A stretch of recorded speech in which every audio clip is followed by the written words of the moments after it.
Alrighty guys, real quick guys, I'm trying to track down a misfire. Customer states while driving at 30-40 miles per hour it starts shuddering. I'm thinking it's a misfire, guys. There's no check engine light. Now even if I power brake it, yeah, see it show up right there on cylinder 3.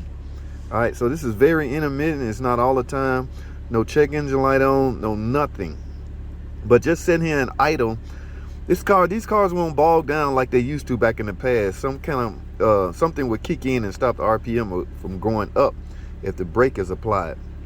But yeah, see, every now and then, cylinder 3 will show a counter. That lets me know right there that's my intermittent misfire. Let me put it back in park. Yeah, see, it's right there. I caught it. So it's all about catching it, guys. Now I got to go under the hood and look at cylinder 3. All right, y'all stay tuned. Alrighty, guys. Let's do a long video. This is one of those intermittent problem, guys. Customer states the car will shudder 30-40 miles an hour. I get in the car, start it up, let it idle. Every 20 seconds, I feel up. All right, my bell ring. Ding, ding, ding, ding, ding, ding. But before I jump to conclusion, I hook up my scan tool. There's no fault code. There's no checking the light. In other words, this is so intermittent, the computer is unable to pick it up. Okay, yeah, the computer it's so fast and intermittent. The computer have no time to pick it up and flag it as a trouble, as a problem. But that's where you come in at as the mechanic or a technician. I like the term technician better. Okay. Well, anyway, you're gonna need a piece of device, a piece of machinery called a scan tool. You need to look at data. Now there's a screen. This is a newer model. Some of you guys that's old school that didn't have this technology, we're now able to see. It's a 4-cylinder, right? We're now able to see all 4 cylinders from a secondary ignition standpoint on a screen that would tell us if a problem is detected. Pretty fast too. This data is pretty fast, as you saw on that shorts. When that cylinder 3 hit, I can feel it, right? It's a vibration. It's a small little boom, boom. Every time I felt that, I look at the screen, I can see a number counter on that cylinder 3. Guys, that's a true indication right there that there's a problem going on in cylinder 3. And chances are it's a secondary problem, secondary ignition, meaning plug wires or spark plugs or thing like that. Now, intermittent problems are always hard to track down, right?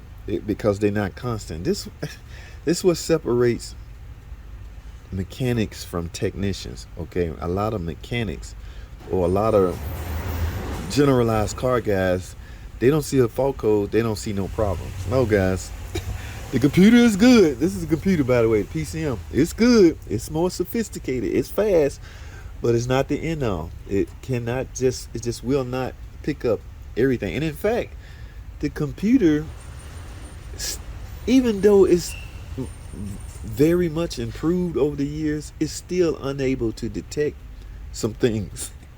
That's why mechanics exist. Okay, follow me now. A lot of people, just get on Google and find out what the code is and you can fix your own car. No, man, it's not that cut and dry. Okay, if that was the case, there wouldn't be no professional mechanics out there. All right, we're still in demand, guys. To all you mechanics out there, to anybody that's thinking about getting in the field, yeah, we're still in demand. All right, somebody's out there looking for us if we're good. That's the thing. You got to be, pretty good. Okay, computers does not know. For instance, let me give you some example. This thing, even though it's smart, badass, right? It cannot tell you if fuel pressure is low. Know why? Because it does not directly monitor fuel pressure. All right? That's not a sensor. What's the fuel line? Let's pretend it's the fuel line coming from the fuel pump. Let's just pretend it's the intake. There's not a sensor on this line that would report back to the computer the pressure in this line. Okay? Yeah, that would be a great idea, right? The computer can tell if I got low fuel pressure. That way I would get a fault code. That way I can fix my own car.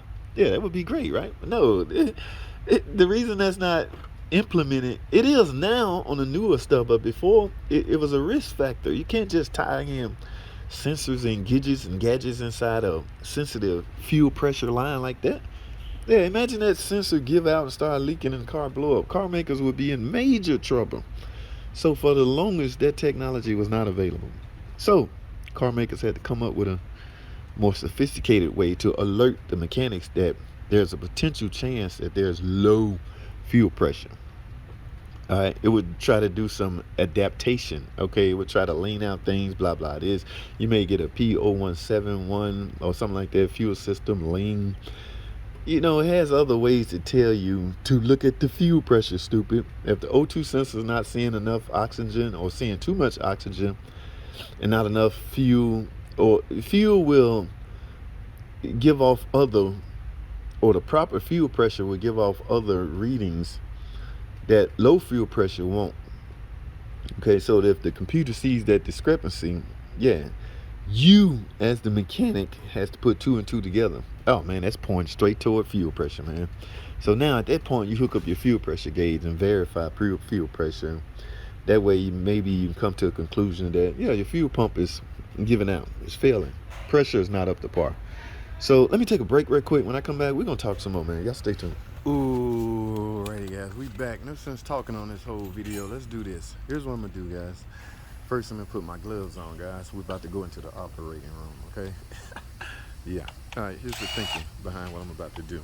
I'm about to swap over cylinder 3. Everything that's in cylinder 3, meaning secondary ignition, the coil as well as the spark plug. I'm about to move them to number 1. All right, yeah, I'm gonna jump over a cylinder. No sense putting them side by side because they could have. Remember, this is an inline engine. Okay, so I'm gonna jump over. I'm going to cylinder 1. I'm gonna put everything in cylinder 3 into cylinder 1, and everything in cylinder 1 over into cylinder 3. Now I'm gonna go back and view my data. All right, my secondary ignition screen that shows which cylinder is misfiring. Yes, the computer has that capability now.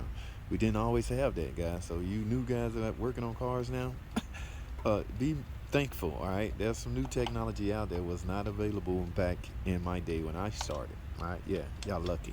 All right, so yeah, let me get all of this done. Now we're going to go back inside the car and look at that screen and see if I get that bounce or that bump in cylinder 1. If I do, it's simple. It's obvious. My problem is secondary ignition. At that point, I'm going to end up recommending a major tune-up, spark plugs. Now, we'll talk some more about the coils, you know, how you should handle that, because it's all a case-by-case situation as far as replacing all the coils. Well, we'll talk. Let's look at this screen. Let's get it. Alrighty, guys. I'm back under the same screen. Okay, remember what we're looking for. Uh-oh. I felt the bump. There you go. There you go. Y'all feel it? I don't even have the car bogged down, guys. Y'all see cylinder 1 counting?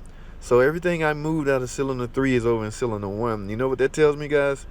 That the misfire problem followed the cylinder that I put it into. So it's fairly simple at this point, guys. We have a secondary ignition problem. Look at that. Y'all can't feel it, but I feel the misfire. It's over in cylinder 1 now because I moved the problem child over to that cylinder. Look, I don't even have it bogged down. I'm not even in gear, guys. I'm just sitting here idling. So, moral of the story, guys, if you get a complaint where customer states is shudder or shaking and vibration, especially under a load, try to talk to the customer and get some things out of them as far as, well, man, when does it happen? Is it real bad, like going up a hill? Because if they say that, one could argue that, yeah, if its problem is happening going up the hill, that's under a load. Secondary ignition is very much affected under a load. In fact, it's put under a lot of pressure under a load. All right, so this thing is counting even more. So since I moved it to number 1, it's even more affected. Since I moved the problem parts. And y'all saw those spark plugs, right? So they did not look the best, all right? This car have 80,000 miles, 85,000 miles, okay? Yeah, guys, spark plugs, I mean, there's a range of reasons why spark plug will go out on your car. So, I don't know. Is the tune-up due now? I mean, I think the tune-up or spark plugs, I got to check the book. It's recommended at $60K anyway. So, what? Yeah, this car has, come on, camera. This car has 8520. So, technically, it's time for a tune-up. And remember, guys, I'm saying coil because that's also matched with the plug. Might not be the coil. It could very well be only the spark plugs, which should have been replaced anyway. All right, all these car makers that scream out spark plugs can last 100,000 miles. I don't agree with that. I do from a certain standpoint, but your car got to be in top-notch running optimal, all right, to pull that off. Okay, I personally would not wait that long, 100,000 miles, to replace my spark plugs, no matter what the car manufacturer suggests. All right, number one, spark plugs are not that expensive, and on some cars they're fairly easy, so I just soon do it at 60,000 miles. Had this car had a tune-up at 60,000 miles, we likely wouldn't be here today, because it's, like I say, it might not be the core. That's just something mechanics tend to do because they so married, they're so in touch with each other, they rather do them in pairs. But I found my problem, guys. Again, here's the complaint. Customers state there's a shudder while driving 40 miles an hour up a hill. There's no check engine light. There's no codes, okay? Absolutely no codes. Remember I talked about earlier how sophisticated the computer is? Yes, it is, but however, it did not pick this up. Okay, this is so intermittent that it won't pick it up. Computer have a hard time picking up an intermittent problem, guys. Yeah, that thing counting big time. So I found the problem, guys. That's all I had. Let me wrap this up. Any question? Now, I can get more in depth in a diagnosis. It's just on a car-by-car basis. All right, this the problem that this car had. That does not mean every car you bring in with this complaint is going to be your problem. That's why you have to properly diagnose. Guys, let's talk about that $200 diagnostic charge most shops do, including us. This is where the $200 come in at. All right? Now, let me do this. It doesn't matter if I found out the spark plug was bad in 5 minutes. All right? It's not a time slot. You cannot penalize mechanics for being faster or quicker than the average. All right? You guys, well, it only took you 5 minutes to find out the spark plug was bad. You should only get $20. No, it don't work like that. This is a diagnostic charge. What I did was just diagnose this customer complaint. Her complaint was shudder while driving. I diagnosed her problem. Y'all done got me riled up now, because you guys are still fussing about the fact that shops can charge $200 for diagnostic charge. That is a flat fee. Again, doesn't matter if it take me 1 minute or 5 hours. The agreed upon amount between the establishment and the customers was $200. That is 1 hour labor. All right. A lot of shops charge $200 per hour labor. We are allocated 1 hour to find your problem. Again, let me say this again, because mechanics have a hard time. I cannot believe mechanics have a hard time understanding this. It does not matter if it take me 1 minute or 10 hours. I mean, of course, I will have to go get more authorization from the customer to proceed.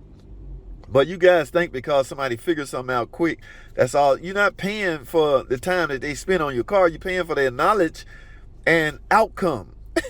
Okay? What's the point? Oh my goodness. I need a whole nother video to touch on that. But yeah, this is what $200 will get you in a diagnostic form. Okay? Remember, let's talk about diagnostic first. All right, let me bring up a scenario. My check engine light. I'm a female. I'm going to the shop. Excuse me, ma'am. How you doing? What's your problem? Hey, how you doing? My check engine light on. I need to get that checked out. Here's the service advice. Well, ma'am, as long as you understand, we have a $200 diagnostic charge that goes toward the repair if you decide to get a repair. Okay, it's not $200 plus the repair. The diagnostic charge goes into the repair. That's more of an incentive to go ahead and get you to let the person that diagnosed it fix it. It's nothing like paying for a diagnosis and then you run to Cousin Pookie and get it fixed. Although in this case, that might not be a bad idea. I mean, it's simple. I just got you $200 worth of information on your car that doesn't require a super tech to make the repair. Okay, is what I'm saying. So you got to finagle numbers around to your being, but do not criticize the fact that somebody charged $200. Oh my goodness, man. Again, I can go on and on and on about this, but I won't on this video because I want this video to be short. I found the problem. How much time did it take me? It don't matter. Let me put it like that. I'm actually filming a video, so I took way more time than, you know what I'm saying? I can do this. I can do that. All right? It doesn't matter where I'm at. I work out at 4 shops. It does not matter where I'm at. My same thinking applies wherever I'm at. All right? I have a certain length of time to find out. And more customers are more concerned with your outcome than your speed. Sure, if we figure something out in 5 minutes, we ain't gonna go running up there in 5 minutes to tell the customer, man, we found your problem. Wow, that was quick. No, that's just common sense. That's not business thinking. You don't do that. So if I figure something out in 2 minutes, yeah, I look around, look the car over. Like now, I'm about to let the car in the air and look it over, see if there's anything else she need. At 85,000 miles, guys, that's a chance she may need brakes. Let me check the coolant. Let me check this. Let me check that. Yeah, so, oh my goodness, man, you guys don't know how shops work. All you guys that's complaining. And again, some of the guys complaining are shop owners. Like, dude, are you really crazy? Are you really that? Ooh. All right, that's not what this video about. So, I'm done with this video. All right, y'all be sure and catch the live stream.